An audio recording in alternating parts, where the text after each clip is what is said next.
Welcome back, fantastic friends and fans, to the 11th episode of the Fancast at 4 podcast. My name is Dan Bettenhausen, and I'm your host as we venture into the what-ifs of Marvel's first family, who will be appearing in Phase 6 of the Marvel Cinematic Universe. As we wait to hear who will be behind the camera for the Fantastic Four's introduction, we still can explore what it would be like if a different director was behind the camera, and who might they cast. If you are new to the podcast and want to hear a brief history of the Fantastic Four, you can check out our first episode, where guest Pat Bulfamonte provides a breakdown of each of the characters. Now, let's dive right in and meet this episode's guest and see what they have in store for us. For this episode, I'm going to have Colin Morris join us. Colin, welcome to the podcast. Please tell our listeners a little bit about yourself. How's it going, everybody? I'm Colin. I am a podcaster slash videographer for a multitude of channels on YouTube, and in the real physical world, I do collegiate athletics videography, specializing in like baseball, soccer, basketball for college down here in South Carolina. Awesome.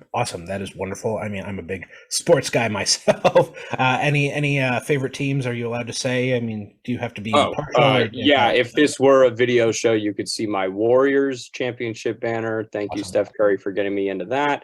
The Braves, been a Braves fan since I was before I was born. Great year for you. Oh yeah, it's been fantastic. And Ravens fan for NFL, and then my college team is South Carolina. Awesome. I'm a Chicago guy myself. Sox, not Cubs. As you can see, Colin, I'm a Hawkeye. Depending on the year, I'm either marginally happy or somewhat sad. It somehow always evens itself out with your unhappiness in football seems to be satisfied with basketball, or vice versa. Yeah, typically never are the two in sync. Right. Typically, if basketball's good, football's bad, and vice versa. Yeah, you hit it right on the nose there. Well, without delaying any further, I do want to talk about the director that we will be featuring this episode. Before revealing who it is, I'll give you some highlights. This French-American director has 5 feature-length directing credits, 7 feature-length writing credits, 1 nomination for Adapted Screenplay at the Academy Awards, 1 nomination for Original Screenplay at the Academy Awards, and 1 nomination, which led to a win for Best Director at the Academy Awards. He is also the youngest person to ever win Best Director. This director is Damien Chazelle. What comes to mind when you hear the name Damien Chazelle? It's Whiplash first, just a big slap across the face with a drumstick, and then shortly followed by La La Land, real close, real close. What about him as a director? I mean, does he hit your sensibilities in general? What drew you to want to be on this episode to talk about Damien and what he could potentially do with the Fantastic Four? Well, it's interesting. So prior to being film and video production major, I was a music performance major, and I was a trumpet player. So when I saw Whiplash in 2014, having just a year prior quit being a music major in college and was soul searching for what I was going to do with the rest of my life, this movie comes along and I'm like, oh my God, what is this? Because it really, if you've never been in the performing arts, it is truly the encapsulation of what that feeling is like to have somebody in your life that has this control over you that you just can't explain. And your want to satisfy them and just to prove your worth in this sense. And I just thought that Whiplash did that through and through. And then I saw La La Land and I was like, whoa. I was a fan of Singing in the Rain and I call cookie cutter musicals from the 50s and 60s. And La La Land was that, but a millennial did it. And I was like, oh, well, this is also rad. The second I was into the film was when it cuts through with the iPhone ringtone. And I was like, oh, this is a very different film than what I thought I was getting into. This is not just a musical. And so I think that's the sensibilities that I would like him to bring to a possible Fantastic Four project, would be the way to invert your expectations while also satisfying you. And I think that's something he does extremely well, especially with a movie like First Man, where it takes just a hard look at sound and how that is totally inverted. It is such a silent film when Neil is on the moon and all that is going on. It's beautiful to listen to, but you're not listening to anything. And I'm just imagine the Fantastic Four out in space with that.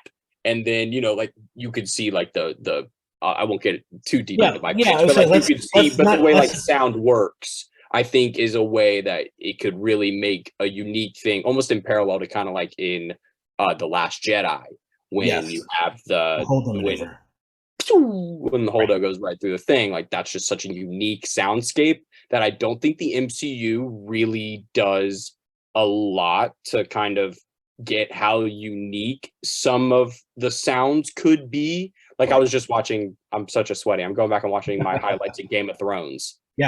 Just like to get in prep for the new show. And I just watched Hard Home, and there's a moment where Jon Snow swings his sword at the White Walker, and when the blades meet, it is such a unique ring. Like it is an iconic, piercing little thing that you've never heard. They had to like invent a sound like that. And I think the Valyrian steel hitting the ice blade of the White Walkers. I know exactly what you're talking about. And I think that would be iconic stuff that could, like, he could definitely do and could bring to the MCU. Before we get too far deep into these films, I do want to get to our next segment I call 4 Fantastic Films, breaking down to discussing briefly his filmography, which unfortunately isn't too large. I'm excited to see where it goes from here. But his first, I'd say, major directorial debut in Whiplash, which was originally a short that eventually got financed into becoming a major motion picture and ultimately put Damien Chazelle on the map.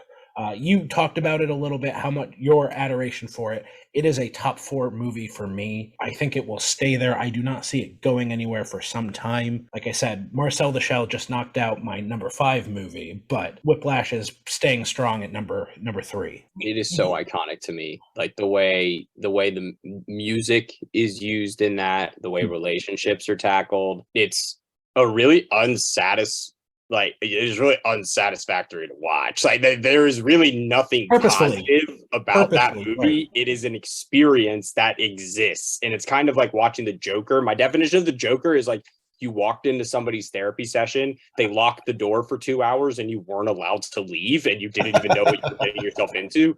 Whiplash is kind of like that, except it's like a private lesson with these 2 people for an hour and 40 minutes. That is just a mental beatdown. That is a real genuine look at what it's like to be that kind of person, with putting expectations on yourself and inventing expectations. And you talk about relationships. It's not just relationships between people, between him and Melissa Benoist's character, him and Miles Teller and JK Simmons' character, him and his father. It's the relationship, healthy or probably unhealthy, with him and his dream, his aspirations to become the best drummer in the world, and what lengths people driven like him will go to. And you talked about the sound, but the pairing of the visuals of him playing the drums with the sound, his bloody hands, the vibrations are not only heard, they're felt, they're seen. It's really incredible how he was able to pair these different senses. If he could have done smell, he probably would have, to these drum sets that are going on in the film. It's masterful. I don't need a follow-up to it, but how like Linklater did Dazed and Confused, and then Everybody Wants Some. I just need like the Everybody Wants Some to Whiplash of what does he do next? Like, I don't even care if it's like the same thing. Like, I want to watch him be like suck at being an accountant. Like, I would just watch like whatever this guy's life is, because I'm so in on everything. And JK Simmons' performance is obviously iconic, and it is why the movie works. If he does not work, the movie does not work. Now, I've always been a big fan of Simmons, from his Law and Order days to his other TV cameos to the movies he's been, Spider-Man, J. Jonah Jameson. He is one of my favorite character actors working today, and I am so glad he got this role that really gave him the recognition and even catapulted his career more so outside of just being a character actor. One more recent film from 2020, Palm Springs. I love his role in that. Like, I could just oh my god, that movie is so good. It is so freaking good.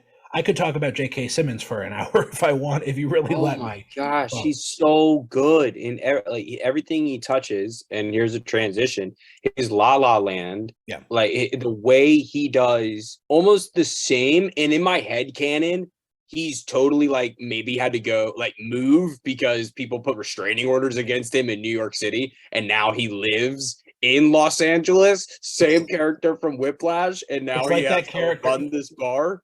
It's like if you were doing like a choose your own adventure and he chose the wrong path and just got broken down by life and runs this low key jazz bar and just has to deal with these performers who have egos, and he's like, fuck it, whatever. He's like, this is my one chance to put people down again. Right.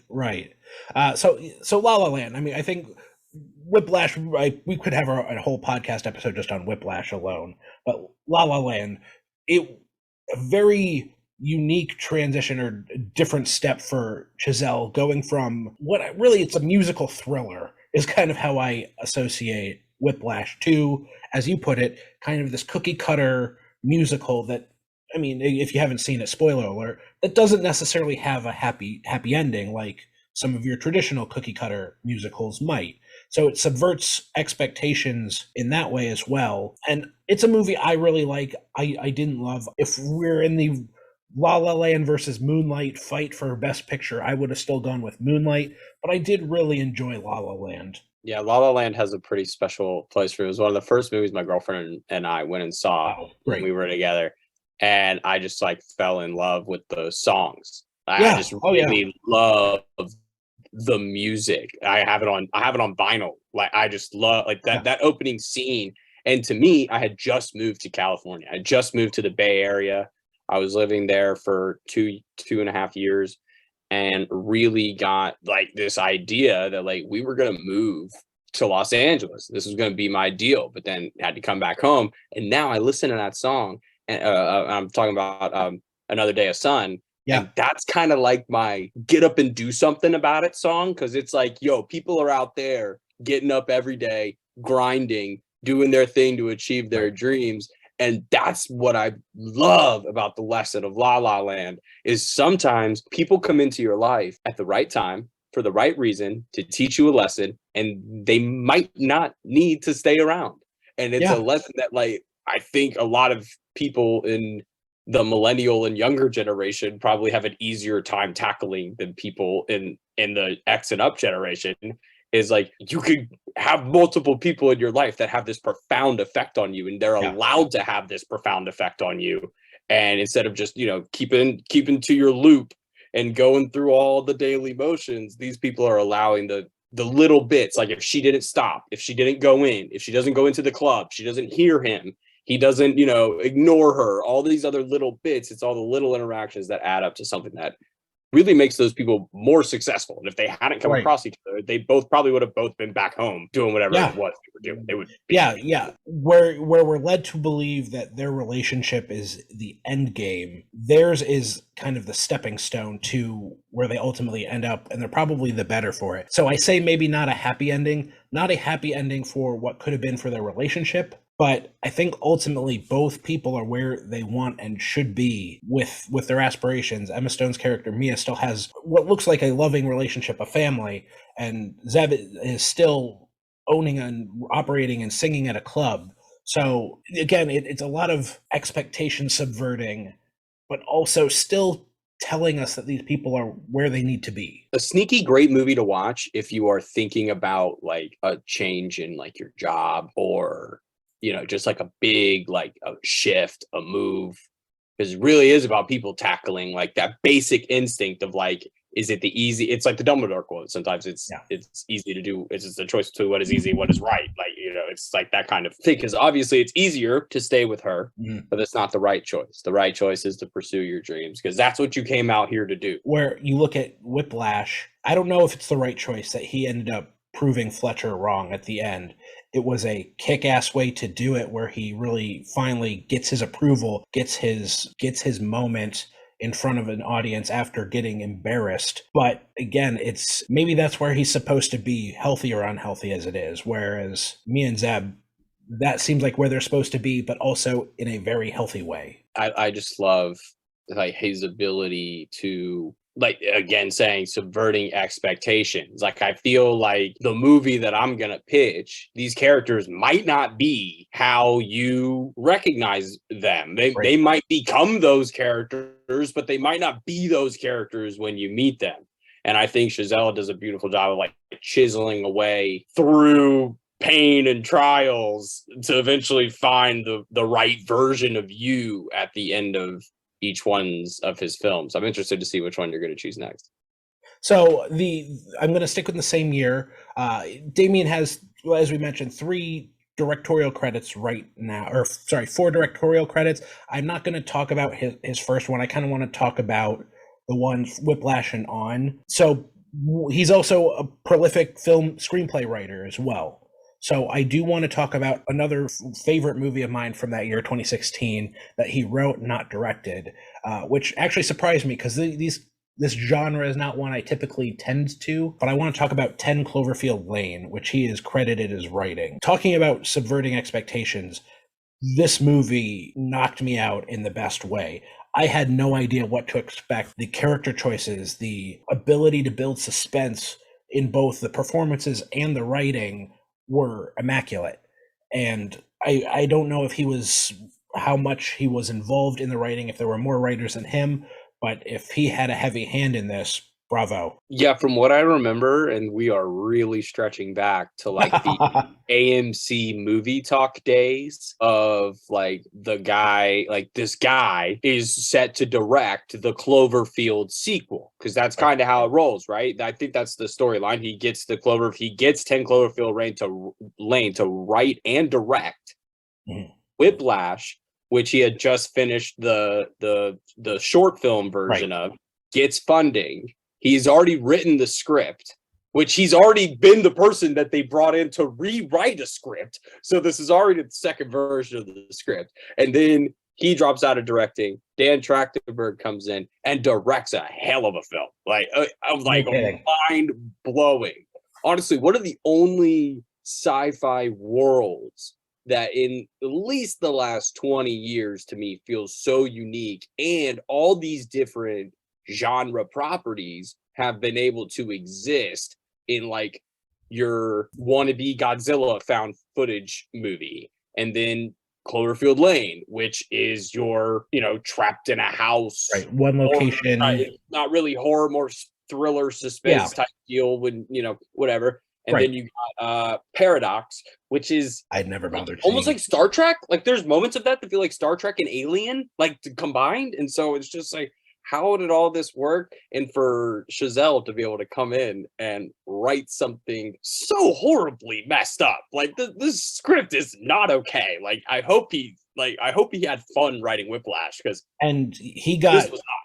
he got 2 knockout performances in John Goodman and Mary Elizabeth Winstead. John Gallagher Jr. was fine. He was good, but really, do not shame my boy from the newsroom. Hey, no, I am not. I am also pro. Despite its flaws, I am also pro newsroom. I'm with you there, Colin. But Jim Harper is a saint. He had to go through hell, and he has a nice voice too. Oh, right. Honestly, I almost put some of them in my cast. I looked at John Gallagher. I was like, you know what? He looks like he could cause some trouble in the MCU. He looks like, but then I thought about it. I was like, no, he's more like a villain in a Disney Channel original movie. Which I was like, okay. But among all the great performances John Goodman has done, this is up there for me, really, as a pseudo villain. He thinks he's doing right by these people, knowing what is, or presuming what is outside this door, outside this bunker that he has created. I think in his heart of hearts, he has the best intentions, but he's not going about it in the friendliest of ways. And Mary Elizabeth Winstead is proving why she is an action star, why she got roles like Huntress and should keep getting action roles, because she can convey the terror, the resilience, and the ass kicking that we've seen her do since then, and should keep doing it. I think really the springboard for this was 10 Cloverfield Lane. Yeah, Mary Elizabeth Winstead, I mean, that's goes without saying. She's going to make the best space mom in the world in Ahsoka. I cannot wait. That, to me, like John Goodman has come along and honestly been like wine. He's gotten finer with age. 100%. And I don't know if you're watching Righteous Gemstones on HBO, but the man is putting on like iconic performances, especially in the last season. They really gave him some stuff to chew on that was just so good. And if you give him the script, he's going to do it. Like, not everything's the Flintstones. I have friends who rave about it just as much as you. It's on the ever-growing list of things I need to watch and let reruns get in the way. It's that 30-minute HBO style, so it's not a whole hour. So once you start cutting through it, you're like, oh, okay, I get it. And it's shot here in Charleston, in my hometown. It's just getting over the mental block of starting something that's already been going. That's the big thing. I think we talked well enough about 10 Cloverfield Lane. I want to get into his, I don't want to say most recent because it's been out some time, but his most recent directing venture, 2018's First Man, also starring Ryan Gosling as Neil Armstrong. This is, I do think, a real different film from what we've gotten from Whiplash and La La Land. I was fascinated to see his fascination with this story, how he went about it, how it really was more an introspective look into Neil Armstrong's life rather than a story about the first trip to the moon. And I think that is kind of a Damien Chazelle staple, the more character study rather than the traditional biopic or historical drama. What are your thoughts on First Man? I think it's such a unique film. I only saw it once, and it was when I was in theaters. I haven't revisited it, and I probably should. It's just a very slow burn, and there's just like very few, like, it's a lot of build up. It's a lot of like a musical, like a piece of music that builds to something and then falls from it. And that peak, again, with subverting your expectations, is this grand trip to the moon. That's just silent. It's just quiet. And it's like, what is going on here?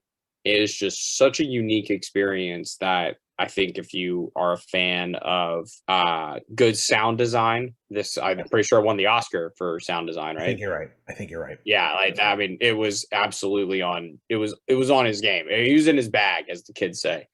In this, he was in his bag, and this one.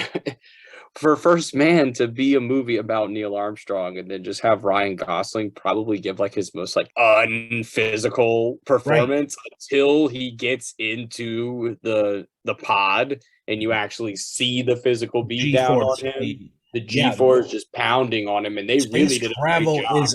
Space travel is intense.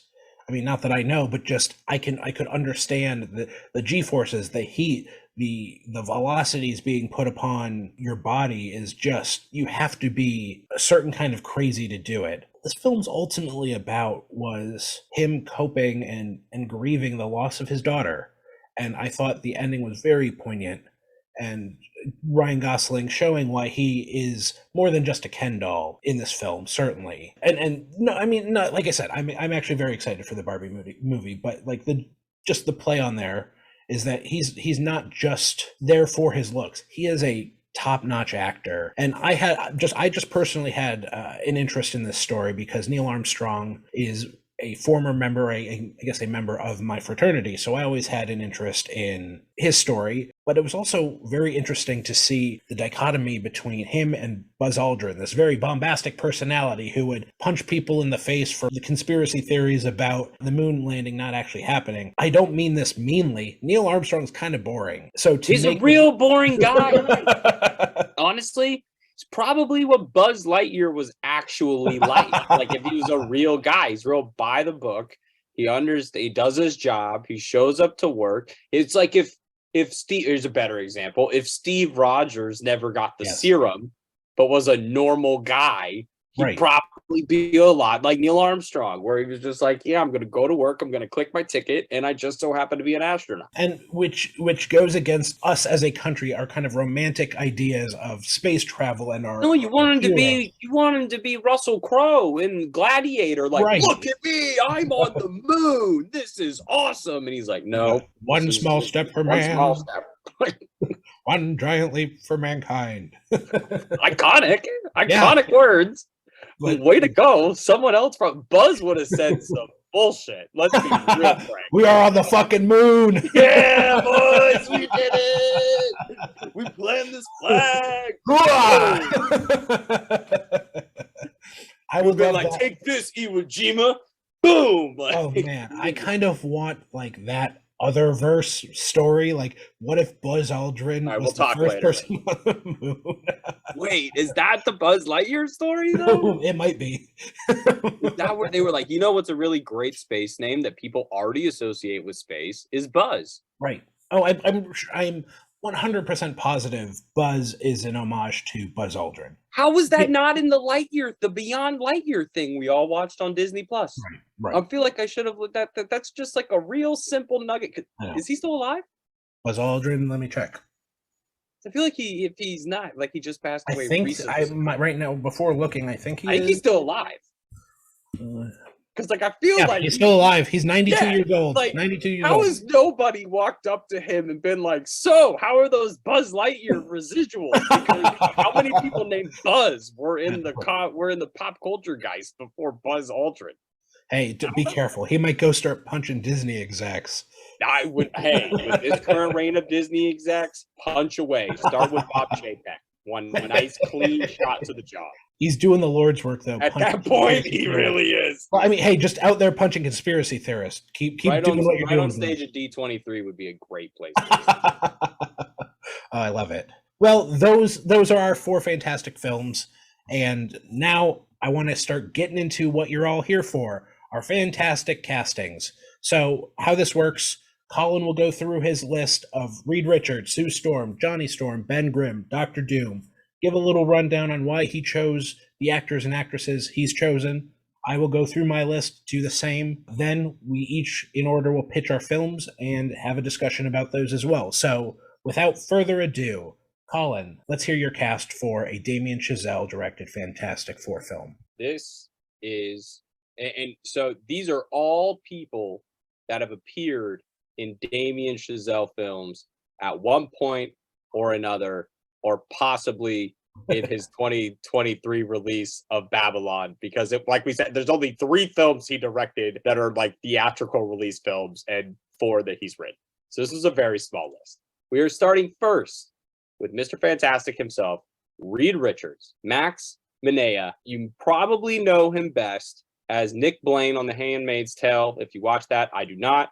I know him as Divian Narenda from The Social Network, the guy who helps the Winklevoss twins. My number 1 rule for Reed Richards, and this is where I started, you got to be a dick, like a real dick. Yeah. Oh, like yeah. When you walk in the room, you think, in the words of Ricky Bobby, your piss smells like excellence. And this guy who went to Harvard truly believed that every time he walked in a room, when I saw him in The Social Network, I was like, this guy is a dick.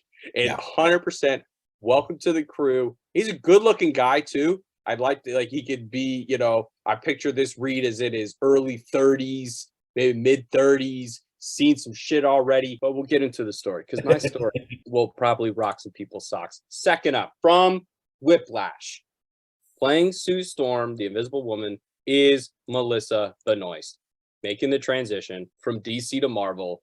She knows where the dollars are. She would absolutely crush it. She's got that innate motherly instinct, but she can just go so many different ways with her acting. And she can sing. Right. I was going to say, that was about to comment. Yeah, she, from her Glee days, a little bit in some Flash Supergirl crossovers. I really like Melissa Benoist. It's such a shame that like CW actors kind of get pigeonholed in their abilities, but I think she is a really good actress. I think she could certainly transition. So that's like it's the most extreme version. Somehow these TV actors have had the Robert Pattinson or Taylor Lautner treatment where they had these like real hot spotlight moments, and now they're forever that character or just associated with that type of art that seems to be most associated with like toxic fandoms or things that like you don't want to touch because you don't want to bring that into your locker room per se, into your production. But I say bring it on. I say bring on the CW heads because they, you know, obviously the show's been going on for like 10 years, almost 15. When that Arrow came out almost 15 years ago, people, we're going to get to a point where that's true. And you'll be like, wow, we have come a really long way. Speaking of coming a long way. And having a director like Damien Chazelle should be able to unlock whatever potential is there that might not have happened with those directing the CW stuff. Yeah, and Kevin Feige standing right there. Right. Let's all not assume that Kevin Feige is not going to be right there, making sure everything goes smoothly. That's how I know. I just got to get the right people in the room, and good people can get the best out of them. That's like they're all. I got Phil Jackson's in the room, and I just got to get the most out of my players. That's how I'm looking at this. Triangle offense and all. Ooh, and speaking of the triangle offense, we are going way back, folks. This is such a weird pull for me. For Johnny Storm, Jason Blair. For folks out there who are like, who is this guy? I bring you to a show that is called The Hard Times of R.J. Berger. It was a show on MTV that like was just the daily life of a really unpopular high school kid who maybe, let's say for lack of a better word, well endowed. And it just becomes a running joke in the show that this nerdy kid is huge. And this guy plays the jerk jock who ends up becoming like a really good guy. Shocker, shocker, shocker. But he just plays the jock look so well. And he was in just a snippet of Whiplash that I saw him and I was like, I remember that guy. And I looked him back. I was like, oh, I really remember that guy. He was in that show from that thing I used to watch when I was in high school. I was like, oh, this is great. Probably definitely a show that if my mom walked in, she'd be like, what are you watching? I'd be like, something I probably shouldn't do, Mom. I'm sorry. But it was a great show and I loved it. I know you probably have no idea about that show. I was never big into MTV growing up. But I do remember the show you're talking about. That makes me happy that I didn't just pull something like way. I mean, to be fair, when Melissa Benoist is probably the most famous person on your list so far, it is an out there list, and I love it. Yeah, that's true. Yeah, she's definitely without a doubt. Okay, so I feel like I went more into left field here, but I really love what this guy's doing. For Ben Grimm, a South Carolina native, Greeleyville, South Carolina. I love that. Rory Scovel, who right now you can see in Physical on Apple Plus. He was in a couple episodes of Superstore, The Movie Show, and Robbie on Comedy Central. And I just think this guy is hilarious. I need Ben Grimm to be funny, but Robbie is a show that's almost got like a Barry sense to it, where it's like torturous to him, but it's funny to everybody else. Like he does not have the best life, but he's just a naturally funny person that can get his way through whatever terrible shit he has going on. And I feel like that's just the essence of Ben Grimm. That like, yeah, dude, I'm covered in rocks, but guess what? I'm gonna be a little soft about it and it'll be fine. Yeah. And he's just gonna cut his way through everything. And I just love I think this cast, my whole cast, if you sent them to Disney World, they'd have a great time. I think it's important. If you got 5 people that are going to be working together on a project, they got to really love each other. And you send those 5 people off to Disney World, do they hate each other when they come out? If they love each other, then you're going to make a great movie. Got to have chemistry. For sure. Okay. And the last roundup is the ultimate chemistry pick. This is the ultimate, like, Andrew Luck gets drafted. And then the next pick, the first pick of the second round by the Colts, is his college roommate. Would you say the ultimate unifier as opposed to the ultimate nullifier? Yes, 100%.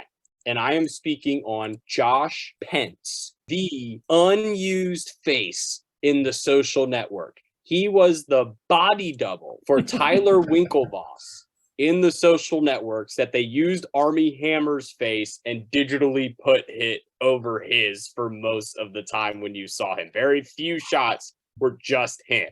But I thought he was great. I thought it was absolutely fantastic. And he's already got chemistry with our lead, Max. And I think that those two can play off each other. And I need Reed and Victor Von Doom to be going off one another and spit-spatting, like really spit-spatting. Like when the line in The Social Network where he's like, what do you want to do? Like, I'm 6'4" and there's 2 of me. He's like, I want to hire the Sopranos to kick his ass. And like, they just go back and forth and spit and spat and back and forth. And they're both the ones that are like, fuck this nerd kind of energy in the movie. And they're both just like going at it. And I love every second of that movie. The Social Network's Oh in yeah. my top five. Like I mean, I should have won Best Picture that year. oh, Undeniably. Highway But Rob. if you haven't watched So, Social Network, go watch Social Network. honestly, I watch it a little too much, and I I think mean, it's just dumb. and also for a movie about a villain that is Mark Zuckerberg, it is still kind of poignant that Armie Hammer plays the Winklevosses, knowing what we know about him Funny now. story. Yeah, they're not great Oh either, no, and they're also they're all very garbage people. influential. But they're also very influential in the starting of the mass marketing of Bitcoin. Guy that wrote these books. Sony really went on a run of making movies about this guy Ben Mesrick. He wrote Bringing Down the House, which is the book that inspired 21. And then he wrote Accidental Billionaires, which is the book that inspired The Social Network. And he's since written a couple more books. One is about like a heist from NASA, like a NASA heist, which I think would be an insane movie. I don't know why they haven't made it yet. And then another one is The Bitcoin Billionaires, which is about the Winklevoss twins. So it's actually kind of a spiritual follow-up to The Social Network. And I think it's just ripe for waiting. And my guy, Josh Pence, is waiting by the phone for his role. I'm looking at this cast and I see sex appeal. I see hilarity. I see the ability for these folks to be just masters of being able to bring out Damien Chazelle's every want and wish. Because that's what this film really is for me, which we'll get to later. Is Damien Chazelle fantastic? That's what it would be called too, by the way. There's my plug. Damien Chazelle's Fantastic Four. Love it. It's up to you whether or not it's in the MCU. This movie could be a movie in the MCU for all you know. I mean, with the multiverse, anything is possible. Earth 616-ish. Right. So I am very intrigued by your cast. I will admit, like I had to look.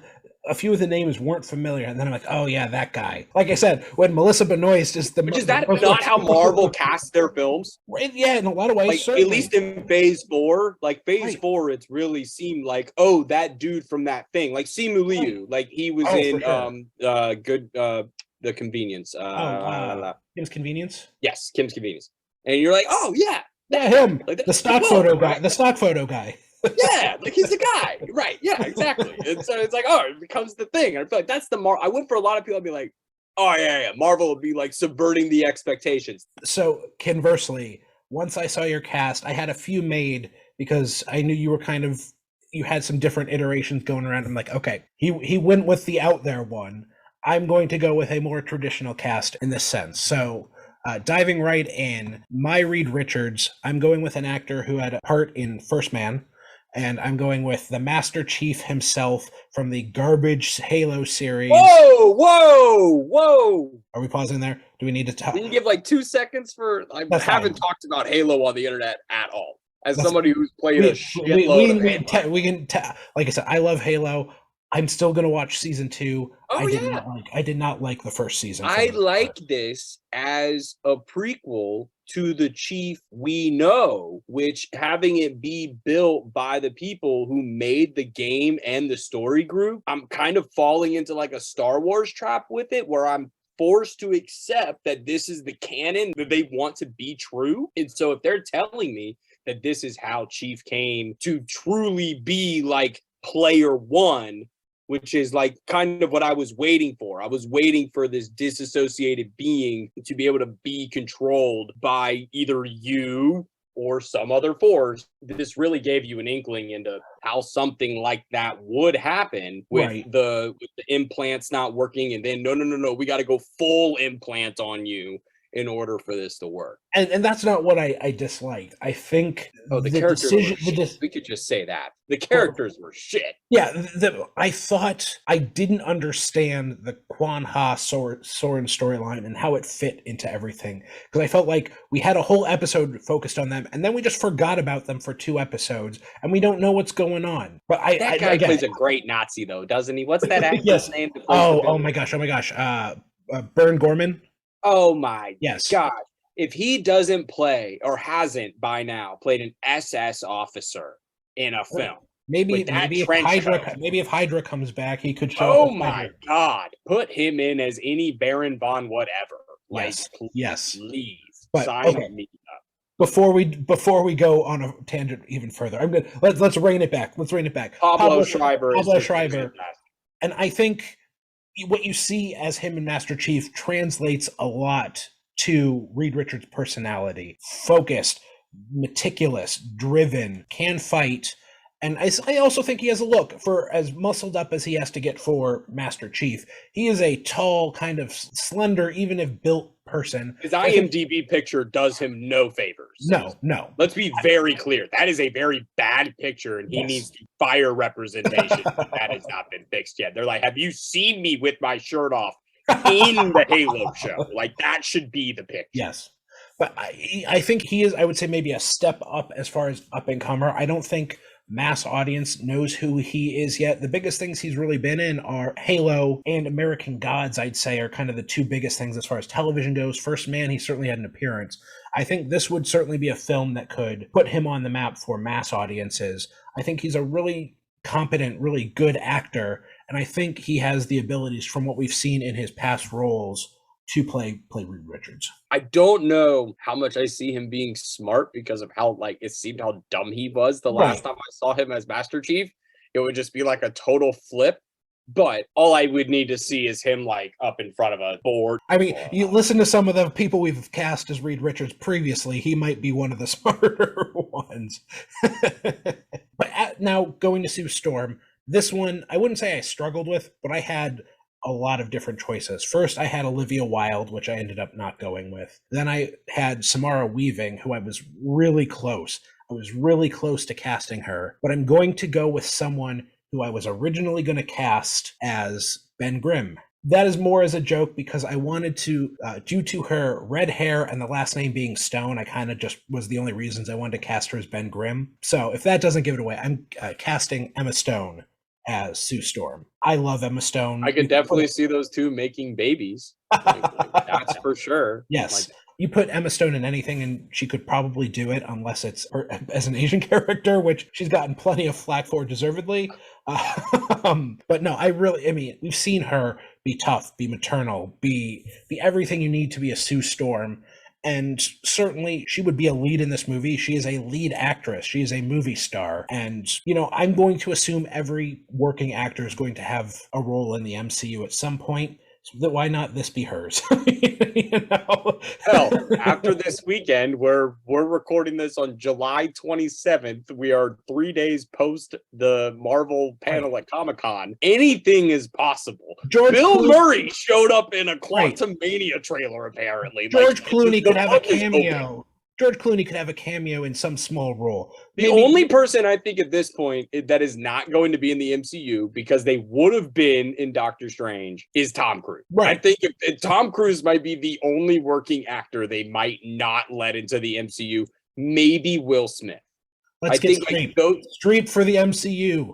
Like sure, but like she's on the upper echelon. Because right now, it was Glenn Close. And then they were like, well, fuck you guys. Glenn Close is actually in the MCU now. And we got her on a ride at Disney World. Like, we are playing you made it. Now. You know you made it when you were riding in Disney World. The Steinbrenner checkbook is open for Disney. And they will pay anyone at all. I'm like, if JK Simmons is your Dr. Doom, that's fine. They can afford it. He's already in there. It'll just be like variant. So I do have JK Simmons in my film, not cast because he does have a major role in the MCU. So maybe that gives it away. But JK Simmons will make an appearance. Little tease there. For my Johnny Storm, I'm going to go with an actor who has been in the Fantastic Four before in Fan Four Stick, but he played Reed Richards. I'm going with Goose's son himself, Miles Teller. You're going with sexy Miles Teller. Let's be very clear here, folks. Yes. We are going with sexy Miles Teller. And ripped and oiled abs Miles Teller. Right, exactly. We're going with the Rooster Miles Teller here for all of you Top Gun fans. We've seen him be a cocky asshole before, and that's what I want in a Johnny Storm. I think he could easily be a sibling to Emma Stone, play off each other very well. I don't know if there's much more to say than let's give him a redemption arc in being a Fantastic Four member, but this time as Johnny as opposed to Reed Richards.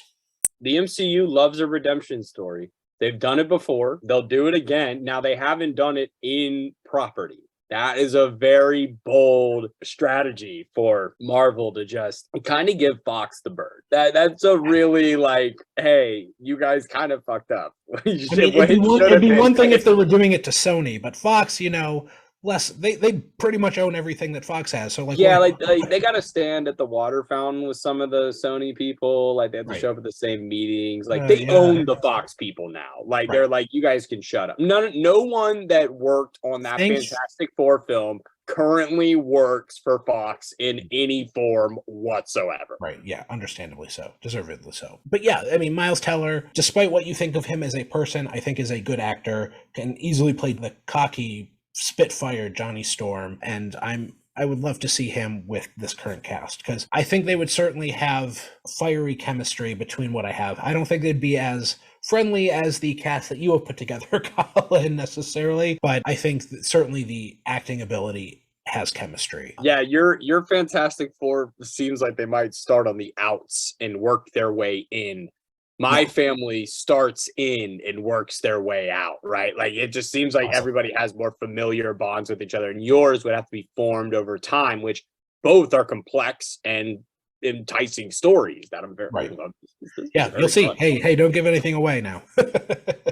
For my Ben Grimm, I'm going with someone who I think you were considering at first. I'm going with Jason Clarke, who also appeared in First Man. He was one I was like, okay, he was my first choice. You said it like, okay, great, Colin has him. And then when you change him, like, oh, sweet, super, I'm going this. I can take Emma Stone off of my list as Ben Grimm.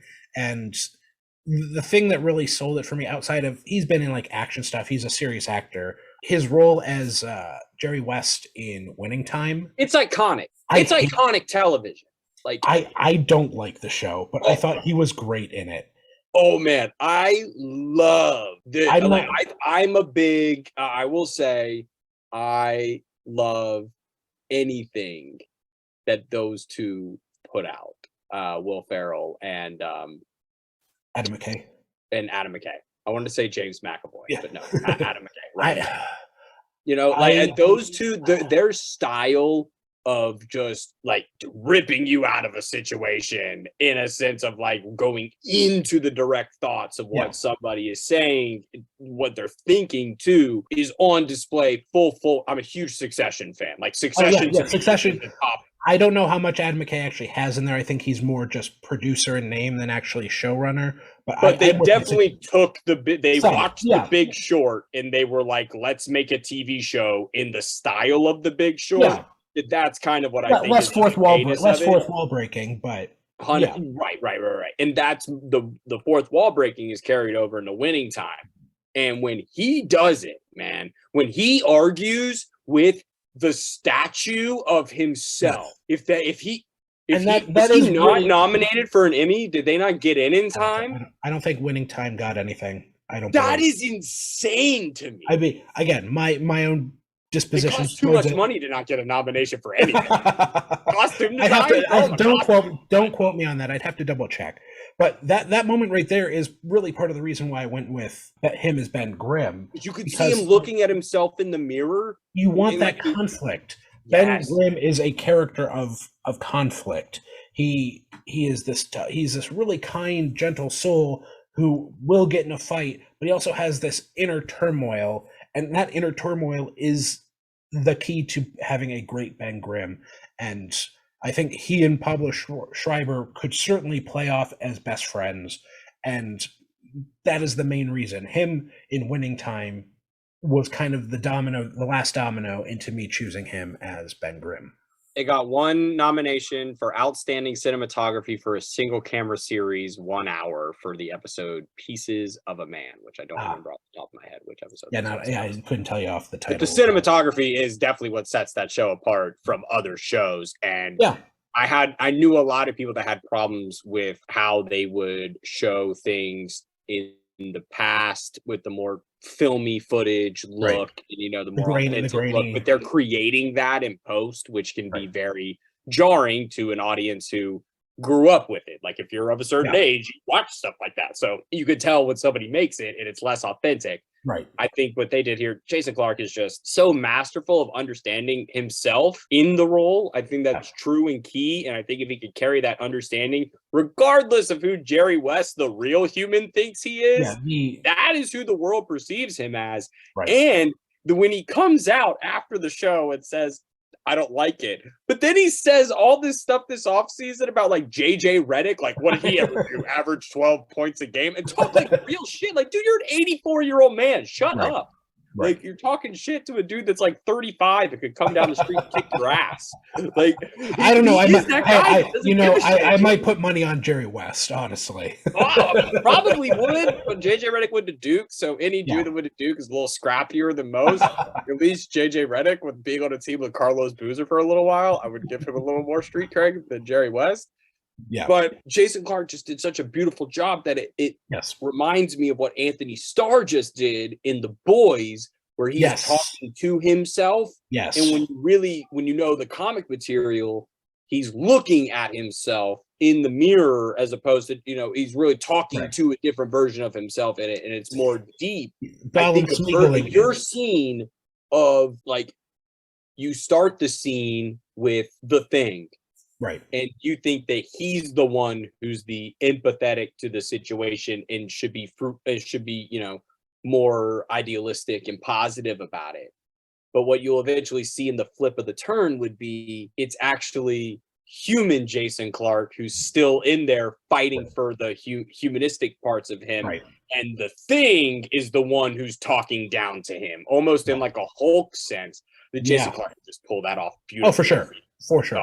Well, welcome to the Jason Clarke podcast, where we talk about Hey, we have a lot of different tangents we could do podcasts on. I love it. So last but not least is Dr. Doom, who for my pitch, there is an assumption, hint, hint, I do plan on this being in the MCU, that we will get introduced to this character, or at least teased this character, before the Fantastic Four film comes out. Maybe in Wakanda Forever, if rumors are true. But I've been very First Man heavy, despite my love for some of his other films a little more. But I'm going with Kieran Hines as my Dr. Doom. Oh my God. Speaking of just watching Game of Thrones. You'll say Mance Rayder. I mean, again, he's been the leader. Looking at Mance Rayder, he's shown to be a leader of a perceived enemy. Whether you consider the those beyond the wall actual enemy, that's different conversation. But he has the charisma to lead, and despite him being the antagonist, the villain in this situation, he could certainly do that. He's been other villainous characters. He has, despite his look and his feel, he has charisma, and that is what I want in a Doom. There is a specific reason I had the age difference between Pablo Schreiber and Kieran Hines. And you will hear that more in my pitch, why that is. But yeah, I definitely fell more into stereotypical Victor age things, but I am so pro, do not fall into that if you have a better idea. Like, if there is a better idea out there, if we are really going to Secret Wars, which we found out this weekend, spoiler alert, we're going to Secret Wars, which the college kid in me who was going to the store every month and buying Hickman's Secret Wars. Oh, yeah. I pulled out a tweet from 2015 this weekend where I asked the sweatiest of all, rest in peace, John Schnepp, AMC Movie Talk, and Mark Ellis are tagged in the tweet. And I said, do you guys think Secret Wars is possible after Phase 3? And here we are, lo and behold. Crazy. Right? Like, it's actually insane. It's actually happening. I'm on a victory lap for the next 4 years, and I've just allowed myself to be on it. But the ability for them to have a Doom that is believable, that if you are doing this, and if it is Doom and Kang, you need to have somebody who could play off of Jonathan Majors, and your boy could do it. And speaking about it now, I'm very hesitant that Josh Pence could play off of Jonathan Majors as I'm saying this out loud. But hey, Kieran would crush it. And how you kind of alluded where there would probably be scenes where you see non-CGI Jason Clarke. I do not see Kieran Hines having any issue with the mask. I don't think he is an actor too proud not to be masked most of the time. I believe it would be a great face. The best Dooms are the one where it's molded to his face, but not like a full face wrap like we saw in the '04 Fantastic Four, but like just almost like if you took away a helmet and there was just the metal piece left in front. Kind of like a little more full Gladiator Maximus helmet. Correct. Yes. Much like a Maximus Gladiator mask, but you take the top off and you chop the chin and you just leave it right there. He would wear the hell. Damn, that is a good one, man. That is so good. Thank you. And that's like I said, I could keep talking, but you'll hear some of the rationale in the pitch where I see things going. I'm going to make some assumptions about what we are getting in other already announced films that may lead into what this Fantastic Four movie will be. So I am doing some speculation on what may happen in the MCU up until Phase 6 when we get the Fantastic Four movie. Speculate responsibly. Right. Of course. So those are our casts. Now let's get into our pitches. You kind of alluded a little bit before, Colin, but I'm going to ask you two questions. Is your film an origin film? As much as like Captain Marvel is an origin film. Okay, cool. Like very much follows the same vein of two timelines, but yes, it is an origin film. We are not picking up with them and acting like it never happened. And then I would call it like a Civil War Spider-Man introduction or an Iron Man introduction where you know nothing and then they grow into that person, or they're already that person and then they keep growing. And then is it part of the MCU? Yes. Okay, awesome.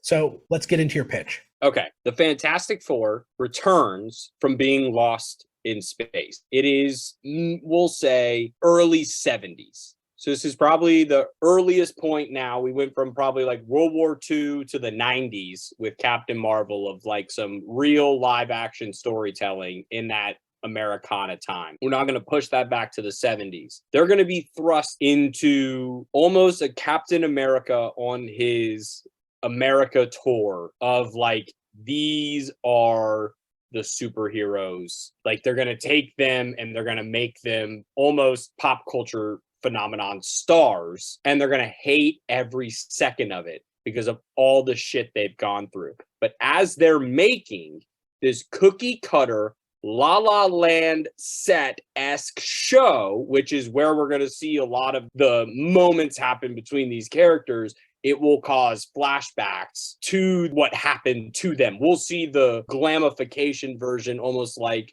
a combination of La La Land and WandaVision, to where they're on set and you're seeing these overly dramatic moments, but then you'll flash back to the real moments and they're terrible. Like they're just like the most, taking these people on the trip of their life, coming from their origins as Reed being a scientist working with Doom, Sue coming along, Johnny being the unwilling brother, Ben being the unwilling assistant to Reed. Everything goes cookie cutter in their molds then, but the people that they are when we are hanging with them in the 70s are just grimy, don't want to be doing what they're doing, people that take us away from the people we thought they are, that's subverting expectations. These people have already seen shit, yet we're going to relive it with them in the past.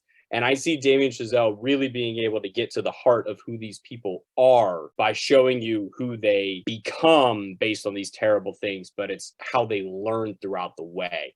Just put through the lens of a really shitty 1970s TV production, almost because I just watched the Godfather show, The Offer, and I was like, you know what's great? The making of a television show or a movie. And that's kind of what this would feel like, would be like the backgroundness of like them trying to survive in a world that doesn't really have any trouble. I think like that's kind of the thing, is there's not like, Doom is the threat, but like that's what allows Doom to be the older threat that he is when he needs to be brought in Secret Wars. But like we invent Doom in this film and give him a platform to become that older version that he could be later in the MCU. Like Josh Pence might not even play him if it's the later version, if my things all work out. Like it could be somebody else playing him later on. But in this version, the younger version, he's kind of, it's the inner workings of a guy who doesn't like this world and being told what to do and being pushed upon to be this beacon of a world he doesn't even belong in. Like, you probably see some sense of him being an immigrant and not wanting to push this American agenda, which I would be totally okay with. And that would just be awesome to watch. But the ending of this would be the four of them, the main core of the four, being taken out of time again. And then we would pop up again in your Secret Wars or your something else, but we would take them out of time twice. So really, these people are from like the 40s and 50s. And we pluck them into the 70s, and then we're going to pluck them into the 2030s probably by the time Secret Wars comes around. But that's my pitch for a movie that I don't really know. It's more just an introduction to these characters for them to just exist in the universe. Yeah. Because honestly, that's kind of what the MCU has set up everything these people are already going to do. We already know they exist, and we already know Kang happens. We just need to tell the story. So why not make Damien Chazelle make it as a musical, which, by the way, when Melissa Benoist will have a singing number that will chart higher than the Captain America musical. Love it. Because then the term "didn't you guys chart in the 60s" from Doctor Strange will be correct. Yes, the Fantastic Four will have had a chart-topping number by the end of my film. Speechless isn't the right word. I'm a tad flummoxed. You and I are on very similar wavelengths. Some certain differences, but our films are actually very much in line, I think, with where I want to go. So I'm hope in some regards we do not, as far as what we get them in the MCU is not too predictable. I want to be surprised. I want to be enamored by what we get. But this is where it seems like it's kind of leading to. Maybe not necessarily Chazellified with like musical numbers, certainly, but for mine, kind of similar vein to you. And it was also, I believe, announced today, Kevin Feige was interviewed and he's like, yeah, it's going to be similar to Spider-Man. It's not going to be a full-fledged origin. These characters are going to have been around. We're going to just kind of shoehorn isn't the right word, but essentially shoehorn them in, having already existed in here. And it is part of the MCU. Where I kind of see these characters being introduced isn't in the Fantastic Four movie. I actually see them appearing, whether it's in a mid or end credit scene, some part where in Ant-Man and the Wasp: Quantumanium, they are discovered in the quantum realm. I do see them having ventured into space at some point and so go through some sort of cosmic wormhole, some sort of radiation, whatever, and that's what propels them into the quantum realm. They're not lost in space necessarily, but some sort of interaction in space gets them trapped in the quantum realm. And that's where Ant-Man and or the Wasp discover them and help them escape. From that point on, I see snippets, whether it's TV cameras or whatnot, little bits of the Fantastic Four appearing throughout the rest of Phase 5. So we're getting little bits of their background on what they're doing throughout there until we get their solo movie at the start of Phase 6. So similar to you, Colin, I see them from the 60s having gone to space, and one key aspect of this is they do end up moving into a modern MCU version of the Baxter Building, and I see Paul Reiser playing Noah Baxter, who was a fan of the Fantastic Four, their exploits, and what they did back in the 60s, and he's just an older character now who, once they return, he's like, I need to help them out. I need to be their benefactor. And he becomes their benefactor and helps them kind of get reacclimated into the modern world and have the Baxter Building as their base of operations. One other side story I kind of envision, as I teased earlier, is JK Simmons returning as J. Jonah Jameson. Remember, at this point, we would have dealt with Secret Invasion, some sort of Skrull thing.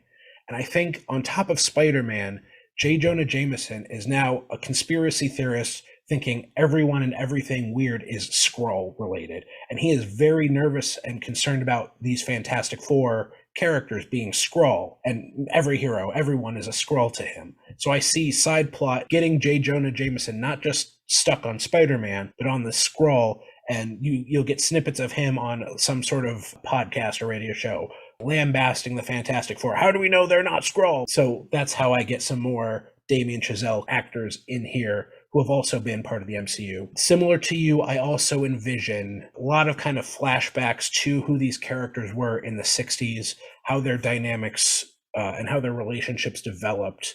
And then it isn't until they actually escape the quantum realm, because Ant-Man and the Wasp have powers, they have their suits, they are unfazed.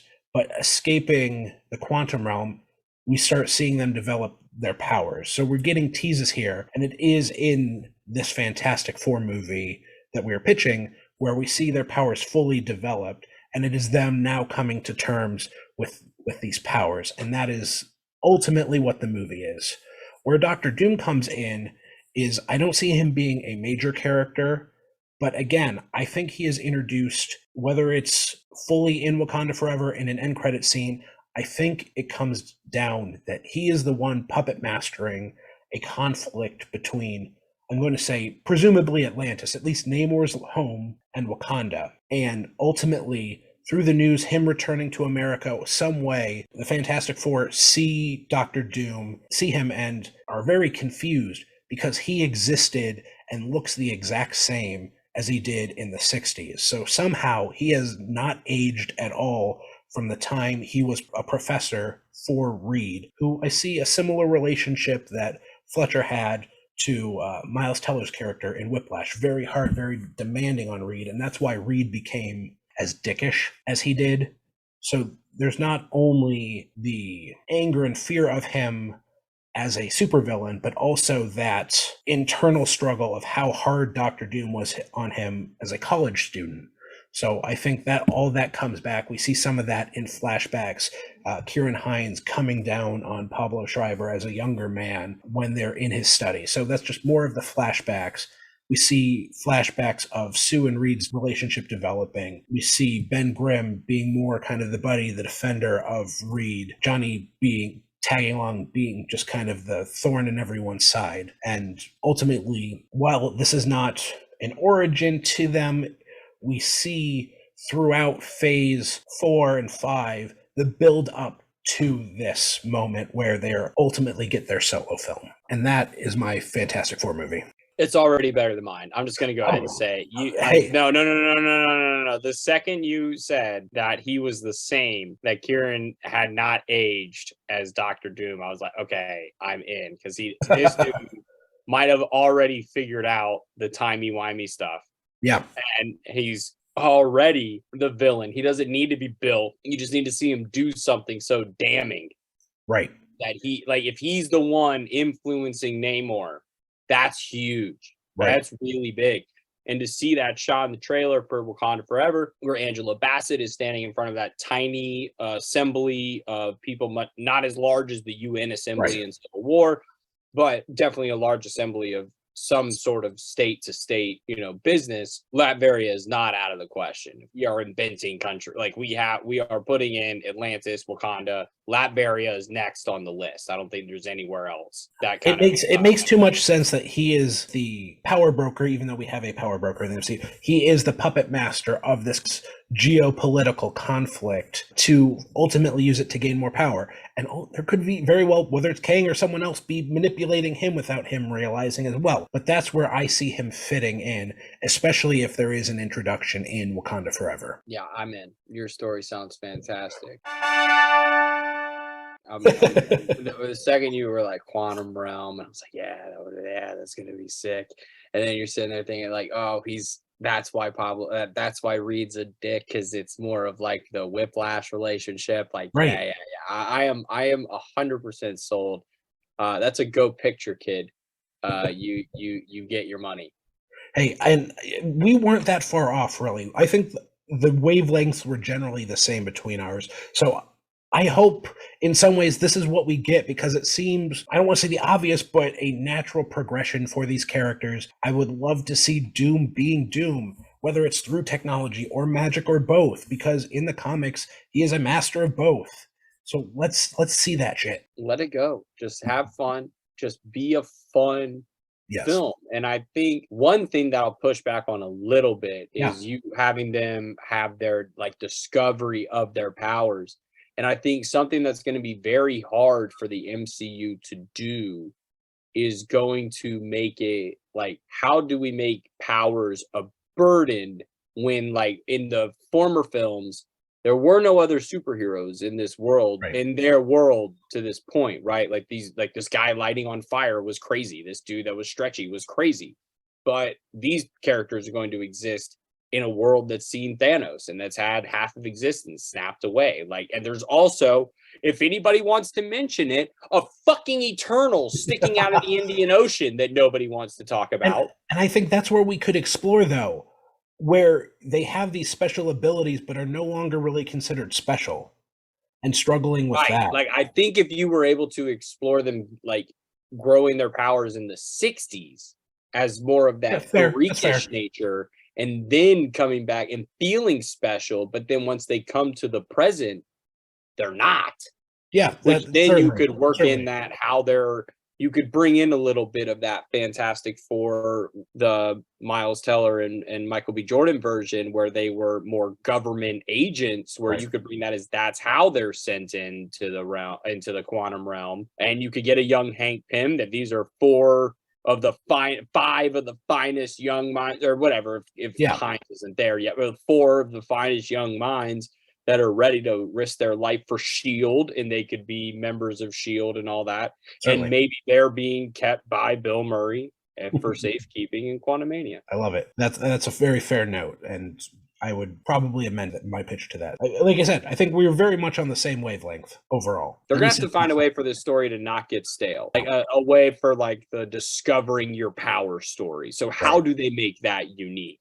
How do you not make that double up when the mutants come into it? Like, are they going to have mutants that are already raring to go? Have they already dealt with all this struggle in their life? I don't know, because at some point it'll get like they're just smacking you over the head with the it's a hard knock life for some people. Like, and that's gonna, once they find that way to make each version unique, like they just did with Miss Marvel, like they did with Shang-Chi, like you're able to do this. Just don't do the cookie cutter bullshit. That's what I don't. I'm afraid of the cookie cutter, and I don't think Kevin Feige's going to do that, because I was talking to somebody the other day, like, we just give it up for the guy that was a production assistant on X-Men, and now he's running the world. Like, let's just, I trust the guy. Like, I got enough trust in him, like I do it, like I did, like in Stan Lee. Like, it's the same level of like, you say it, I believe it. I don't know. And as we talked about when we were having our Damien Chazelle conversation, guy knows how to subvert expectations when it comes to building characters and developing character studies. So I think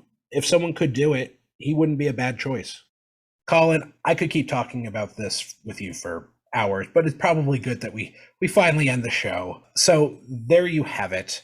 Our fan castings, our pitches, a little bit extra for you fans out there listening for a Damien Chazelle helmed Fantastic Four movie. We hope you, the listeners, enjoyed our exploration into this what-if scenario. I want to make a special note that the Fancast at 4 podcast is hosted for free on Anchor. We encourage you, if you have your own podcast idea, to check out Anchor. It is really a great resource for getting your idea off the ground. You can also find us on Apple Podcasts, Google Podcasts, Spotify, and YouTube. And if you happen to be listening on YouTube, we would greatly appreciate you hitting that subscribe button and commenting with who your Damien Chazelle Fancast would be, on what your thoughts of our lists and pitches were, and on which director you might want to see us do next. I also want to thank Matt Hart and Maddie Gunner for the fantastic theme music they created for us. And certainly, I want to thank you, Colin, for being a guest today. I hope you had fun. Now, please tell our listeners where else they can find you. You can find me everywhere Collins are sold online at @the_C Morris. You can check out all my visual content over on the College of Charleston Athletic Department's many social channels, specifically the CFC baseball account. You can see a lot of my good stuff over there. Wonderful. As I said, I hope you had fun. I really enjoyed talking to you. We met just a few days ago, and this really just kind of sprang quickly. So I hope you had fun. Oh, I had a blast. Oh, the best podcasts that you can possibly have are those you meet when you are 6 drinks deep after a Marvel panel, and they're the best ideas that ever happened, and this is one of them. The think tank, the best think tank there is. Well, that is our show. Thank you so much for listening. I'm your host, Dan Bettenhausen, and on behalf of my guest, Colin Morris, I hope you all have a fantastic day.